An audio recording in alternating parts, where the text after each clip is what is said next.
आसंता 27 तारिख जाए राज्य में प्रबल वर्षा हेब। बंगोपसागर लघुचाप क्षेत्र जो अगस्ट 27 तारिख पर्यंत ओडिशार प्रबल वर्षा होवर संभावना अच्छी।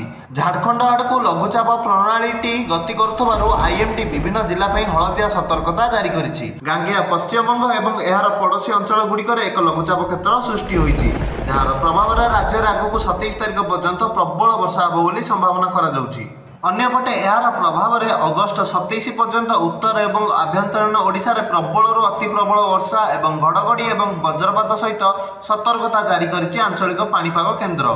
सुरतगढ़ उत्तर पूर्व बंगोपसागर पर्यंत व्यापी मौसुमी ट्रफ सहित लघुचाप क्षेत्र राज्य में एवं पागर कार्यकलाप को तीव्र करुच्ची। तेज राज्य में आगक आउ गोटे लघुचाप क्षेत्र सृष्टि हो प्रबल अति प्रबल वर्षा करार संभावना आसुची। रविवार प्रबल अति प्रबल वर्षा सहित घड़घड़ी और बिजुली मारिबा सहित 30 ରୁ 40 किलोमीटर बेगे पवन बहिबा नहीं मयूरभंज, केन्दुझर, सुंदरगढ़ और झारसुगुड़ा जिला को येलो वार्निंग जारी करिछि पाणीपाग विभाग। एवं 16 जिला को 30 ରୁ 40 किलोमीटर बेगर पवन बहिबा सहित घड़घड़ी सहित बिजुली हेबा नहीं अलर्ट जारी करिछि पाणीपाग विभाग। माने राज्य में आगक घड़घड़ी सहित बिजुली सहित एवं अलर्ट जारी करुछि पाणीपाग विभाग, कारण आहरी गोटे लघुचाप क्षेत्र सृष्टि होई प्रबल अति प्रबल वर्षा कराइबाकु जाउछि। वीडियोटी भल लागिले वीडियोटी को लाइक टे करबा सह चैनल टी को सब्सक्राइब टे करि दियंतु।